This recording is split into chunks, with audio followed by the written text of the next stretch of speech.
Same thing. I'm like, I need a break. Okay, we're recording. Okay, awesome. Okay, Dr. Solis, thank you so much for coming today. I'm so appreciative of you joining and taking the time to be on here today. for sure. Thank you. Okay, my first question is, how does your oral health affect your immune system and your normal health? Because I don't think people relate or know that there's a tie-in between your teeth and your oral health and the rest of your body. Absolutely. So everything starts in the most important thing that people are starting to realize now. It's the gut microbiome, and the beginning of your gut is your mouth. And so that is why it's so important for people to really understand how, if there is inflammation in the mouth, then that's going to open up portals for pathogens to get into the bloodstream, which then take these pathogens, these bugs, to other areas of the body where they don't belong, and therefore causing secondary effects. So a lot of times people that have infection in the mouth can oftentimes feel other things or systemic conditions that arise. A lot of people that have autoimmune diseases oftentimes have these hidden infections in their mouth and they don't even know it.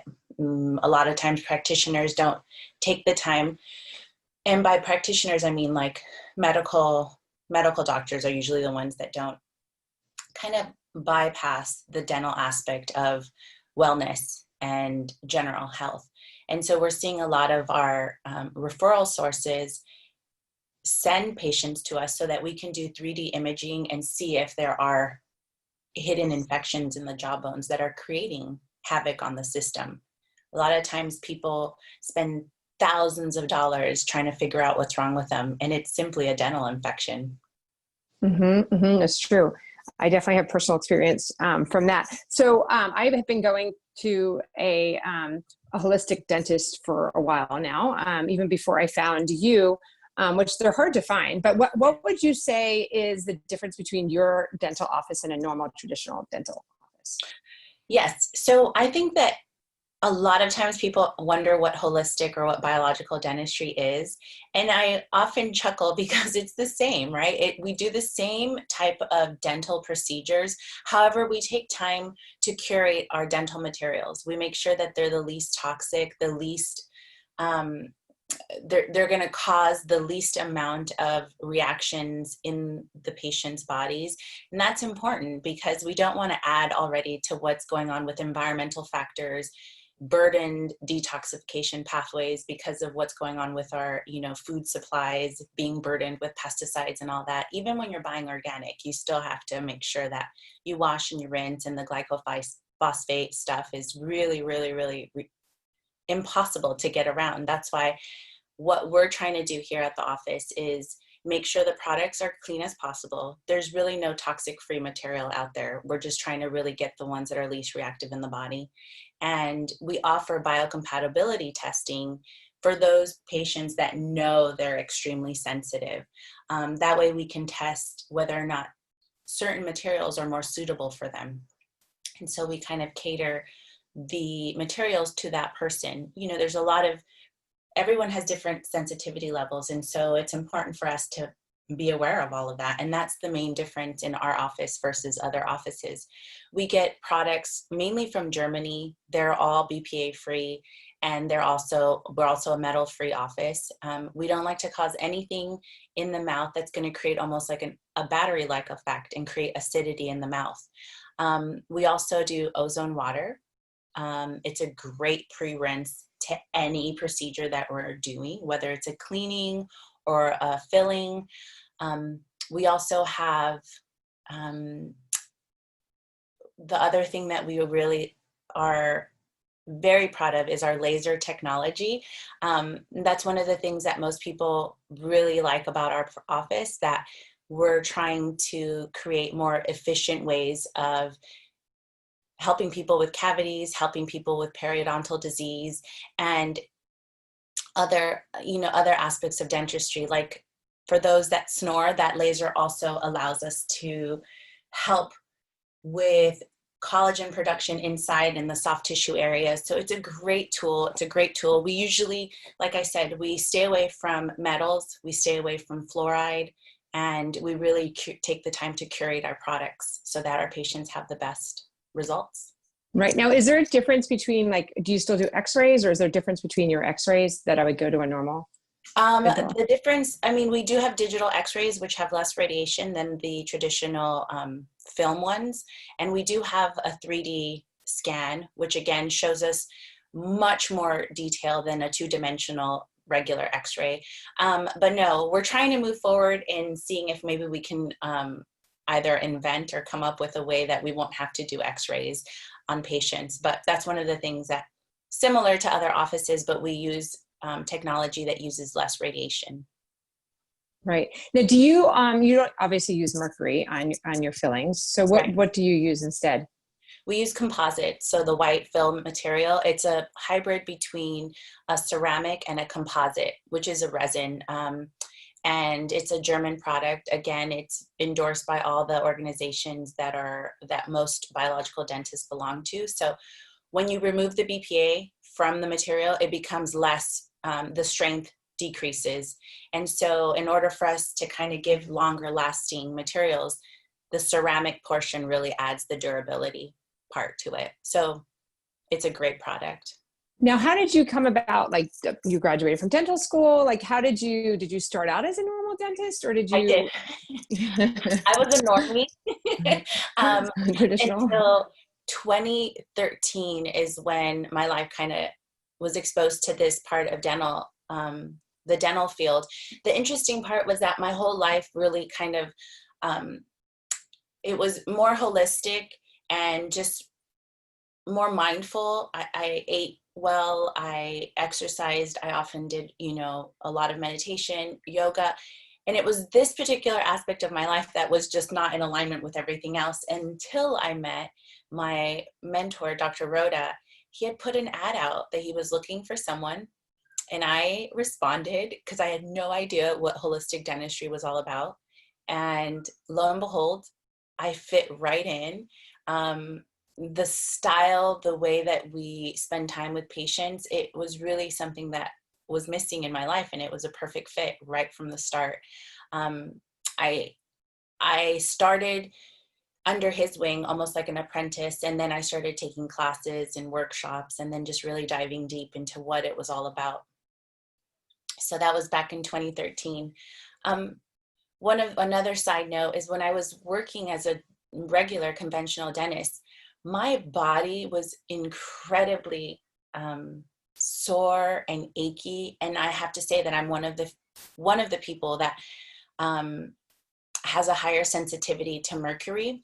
So because of that, and I wasn't taking the precautions that we do in our office when we're removing the material, I was having a lot of toxicity from the mercury, I'm sorry.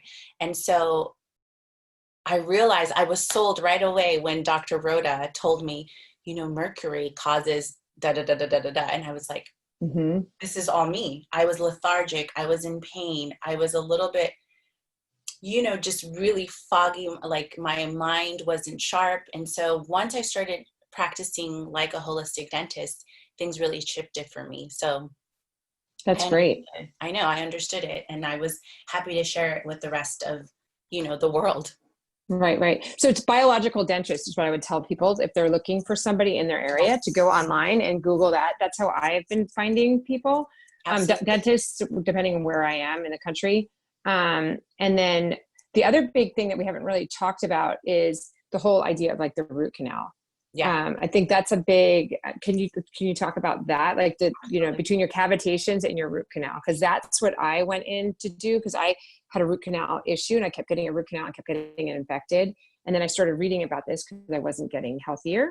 So like with my Lyme and some other issues I was dealing with. And that's when I kind of dove into this world and read a book, and I was like, wait a second. And so I would love for you to just talk a little bit about like root canals or about the cavitations. Sure. Yeah. The root canals is one of the biggest controversies. And I think it's a real big one to bring light to, because I often think that there is space for everything.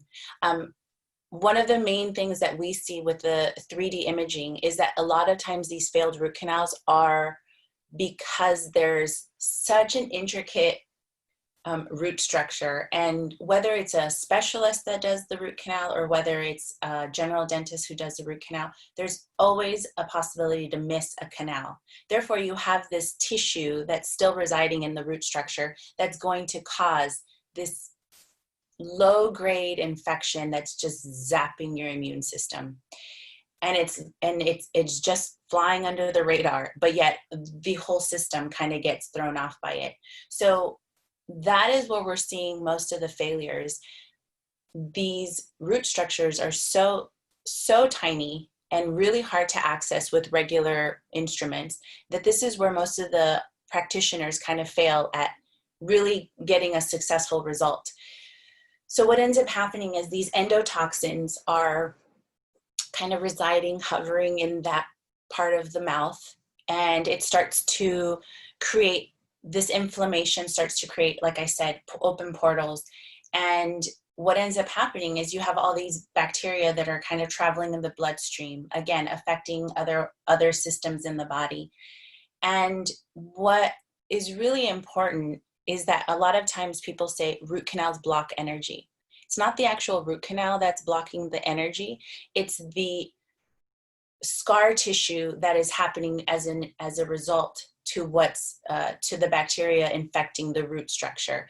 And that itself is what causes our bodies are circuits, right? We're all energy. So what happens is it kind of bypasses that, and that's why there's a blockage.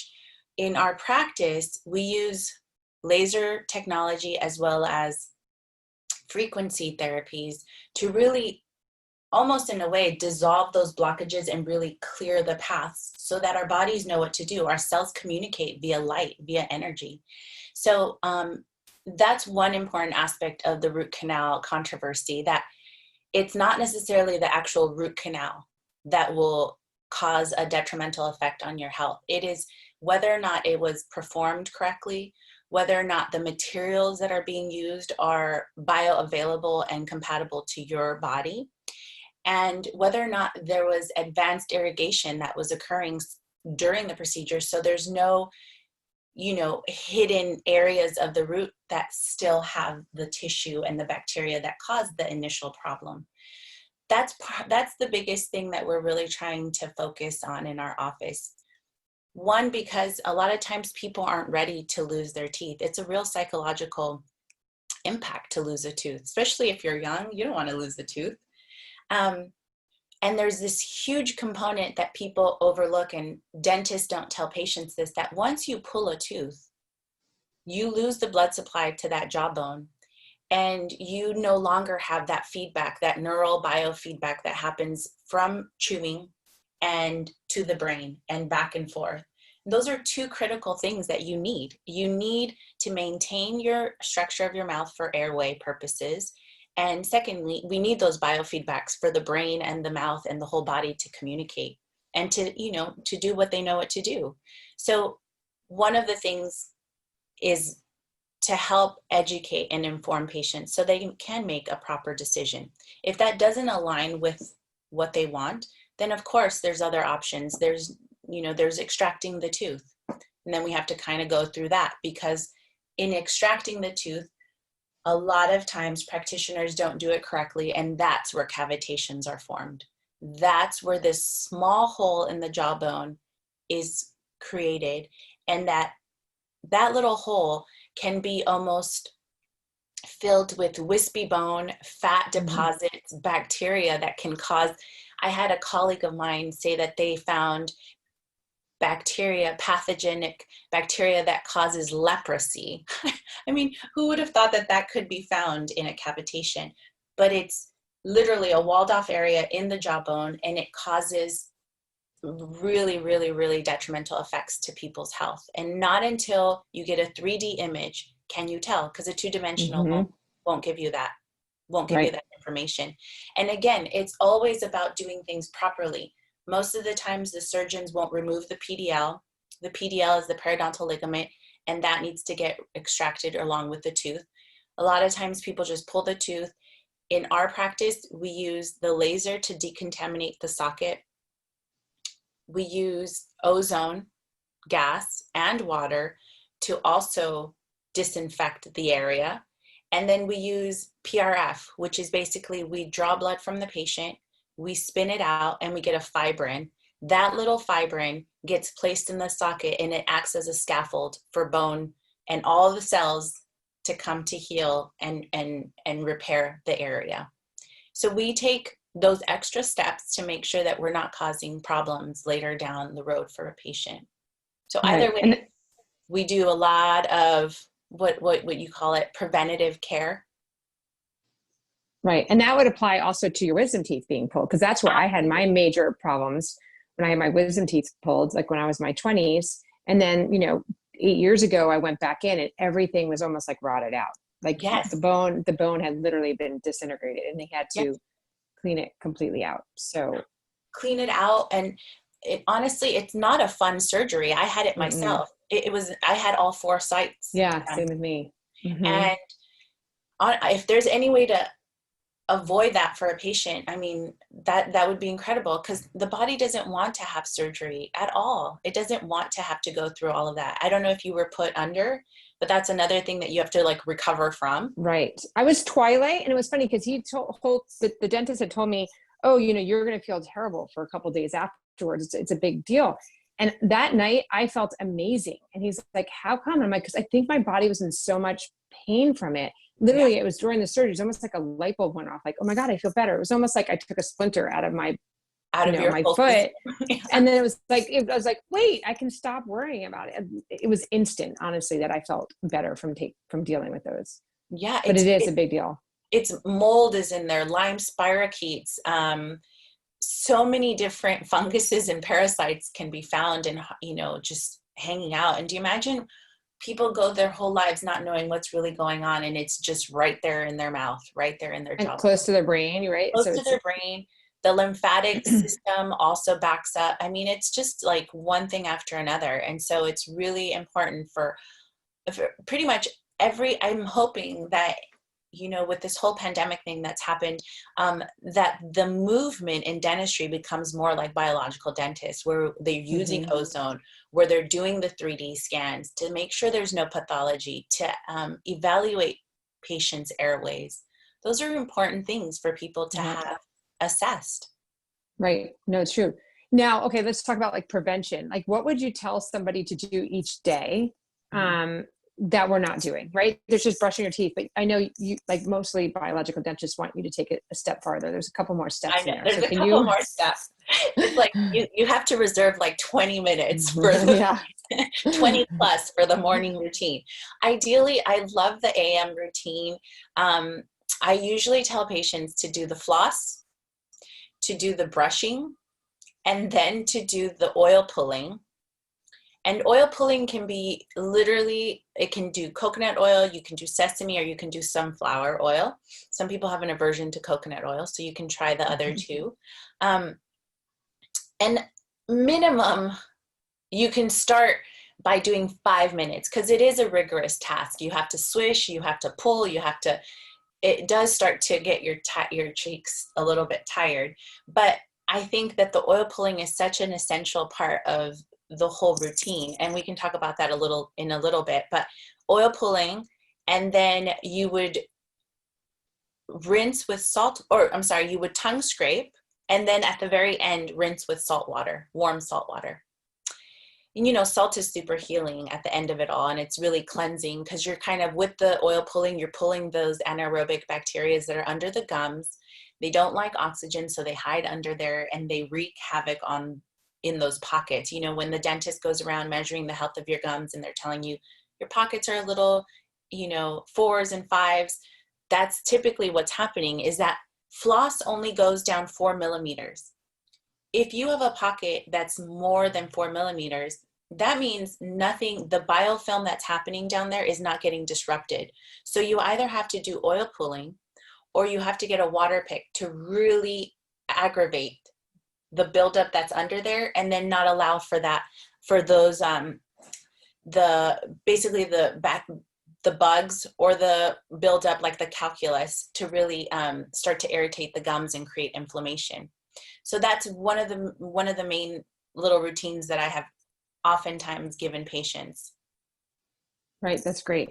Okay. So you're gonna talk a little bit more about the oil pulling as far as like it's taking out. So it's 5 minutes because I've heard like half an hour, 5 minutes. Like 5 minutes is So enough. 5 minutes is enough to start. I usually Okay. don't want to I don't want to discourage patients from doing it because 20 minutes can sound a whole lot. So I usually Yeah. tell them to start with 5. You get the therapeutic effect at 15. 15. 15 Okay. is where it's at. um, but at least you get into the practice of doing so in 5. I usually tell them when you're taking a shower, go ahead and put it in and you're not talking to anyone. Get in there and swish around. And then make sure you don't spit in your sink or anywhere where there's plumbing because it will clog the plumbing. Usually spit it out in a trash can. You never want to gargle with the oil pulling because you are literally pulling those bugs from in the pockets of your gums. And if you gargle, then you can get sick because you're introducing all that bacteria to the lymphatic Oh, tissues that are back there. So you interesting. don't want to do that.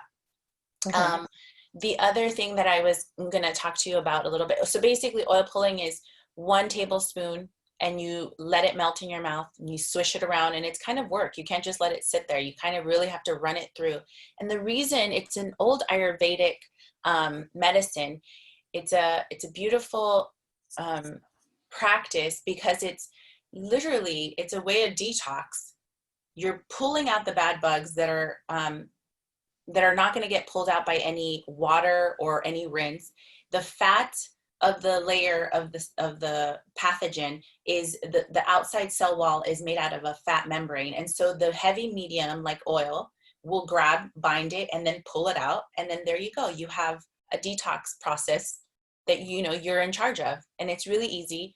You should hydrate afterwards because it can be very, like I said, detoxifying. So hydrating afterwards is a good practice. Um, yeah, I love it. And I see patients that have a lot of periodontal disease kind of come back after doing that practice. It's relatively cheap and it's relatively easy. That's great. That's great. Okay. So my last question I have for you is it's a little bit of a touchy subject, but I think we have to talk about it. Otherwise it's so, I think it's very relevant, is the fluoride. Yes. So it's definitely a controversial. So can you talk a little bit about why fluoride is so bad and any kind of history you know about it? And is there anything else that, everyone says that you definitely need it. So is there something that you need to replace it with, or do we really not need it? So I don't think there's a need for it. The LA supply, the water supply in LA has a lot of it's fluoridated. There's no need, and it's actually fluoridated more so than what we need. We need the WHO, the World Health Organization, says 1.5, right? Milligrams. And what the waters in our systems are 2 to 5. So we have more than enough. And quite honestly, I don't see a reason for the fluoride to be in our water. It does not prevent decay. At least that I have seen. I think I've seen more cases where it actually harms the tooth. You get the pitting. I don't know if you've ever noticed, there's a little bit of, on the enamel, you get a rough surface and that's called pitting. It's almost like hypomineralization. So you get soft spots on the teeth. In some cases you get staining. So it looks a little white and chalky. In some cases you get like a little bit of a brown hue to the tooth. So in all honesty, there are a lot of countries that have banned the use of fluoride. And so it's a known neurotoxin. It hardens the pineal gland, which the pineal gland is known in the synthesis of melatonin, which regulates our normal rhythms and our sleep cycles. And we all need that in order for us to rejuvenate and regenerate at night.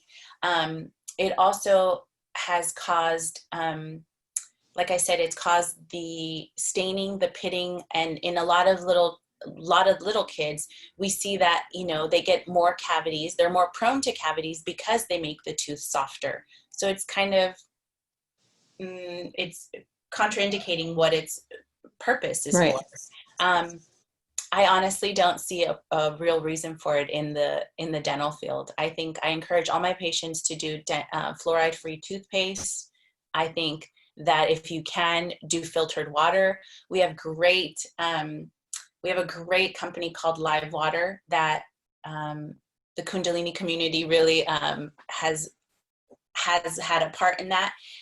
So we like that spring water. And then we also encourage patients to drink structured water. Anything that will not have fluoride in it is where we would like for all the patients to be, because I personally don't think there's room for fluoride in the mouth. I mean, do you think it's like a marketing thing? Like, why are traditional dentists still behind? oh, for sure. I think it's a marketing thing. And I think that that's what they were taught in dental school. And And they therefore, just, that's all they know. Just like the mercury fillings, it's still being done. It's a part of being certified as a dentist in California. So, I mean, antiquated, very much so. I think if we didn't have fluoridated water, I think there might be, again, in moderation, everything in moderation, but they're really doing an overkill on it, and it's actually causing more harm than good. yeah, I've read that it actually, I don't know if it's true or not. I remember reading about it. I don't even remember where, but that it eventually is what is the leading cause of like Alzheimer's, how it's increasing because it's a neurotoxin. For sure. Yeah. So you might not see the immediate, it's the long-term It's the effects it's long having on term, us. all the heavy metals and fluoride. That's why, it's interesting that dentistry is, it's always fascinating to me how people don't recognize that what goes in their mouth can have such long-term effects down the road. And it's really my job to really inform and educate patients to really like empower their own health, get rooted in their own like oral care. Right. Just read. I'm a big reader, so I keep reading and reading, but I got to tell you, it's getting easier, but it's been really hard for the past, 20 years of me having children, of finding, especially pediatric health, like dentists or even Yeah. practitioners that kind of believe what you and I are talking about. I remember the longest time I could not find anybody in Los Angeles or even on the East Coast when I lived on the East Coast. And I remember going to my first, pediatric dentist, and they were fighting me about the fluoride. Like so much so that they just wore me down. And I was like, fine, give them the fluoride. And literally that was the first time, they were like 10 and under, they had fluoride because I just moved to the West Coast, and they went home and all of them vomited. They were like, that made them sick. And I I was know. like, it has to be that. Like, there's nothing else that why would they all get that sick from it? I know. It really isn't that great if it's making kids vomit. I mean, I'm sure other kids don't vomit from it, but mine just had a total reaction to it. So that's when I'm like, no more. I'm not going back here. And I was like, from now on, I was like, I'm not coming back here if you're going to keep giving my kids fluoride, until I found you to take over my children. But yes, it's harder than you think to find dentists that kind of believe this whole biological dentistry. I know. Like I said, I'm really hoping this pandemic really moves and the conventional dentists and the regulations towards more of a biological feel. It's really amazing, and it feels good at the end of the day to really take care of patients and not harm them with toxic materials and toxic procedures. So right. yeah, we're really hoping for that. So it's funny, whenever I come across, it's not funny, but it's whenever I have a friend or somebody who's calling me, telling me that they're still not getting better from Lyme, or if they were just diagnosed recently with cancer, I'll say to them, like, what have you had anybody look at your teeth? Because that's the first thing I would tell you to go deal with, because you're not going to get better if you have the cavitation that's inflamed, or you still have the mercury fillings. Or the root canals. The root canals and the cavitations are a really big one, because a lot of times people don't even remember they have root canals. A lot of times people don't even know that they have infections that are walking around, and it's a really big one. It's a silent killer, honestly. Right. It really is. Is it Dr. Weston Price? I forgot his name. Is it Weston Yeah. Price, who's the dentist that did the research a long time ago out of Europe? And I think it was him that had the rabbit, and he put the root canal in the rabbit, and the rabbit wound up getting cancer. And then there was a huge correlation between like cancer, like breast cancer. It was like 95% of breast cancer patients have had root canals. I know. And then have not properly dealt with it, which I was like flabbergasted when I read that. I was like, I know. how is nobody talking about this? Like, and it's a proven, and he wound up, I think passing away, like no one believed him, or he became. Exactly. As a pretty much a lot of the conventional dentists believe that him to be a quack dentist, but Right. there's truth to it. Listen,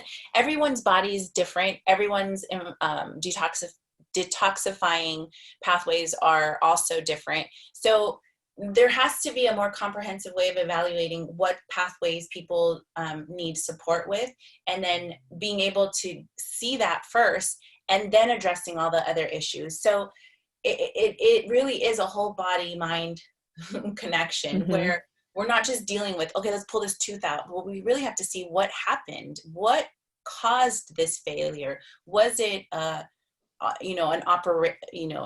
failure in the performance of the clinician, or was it the materials causing the person an inflammatory reaction?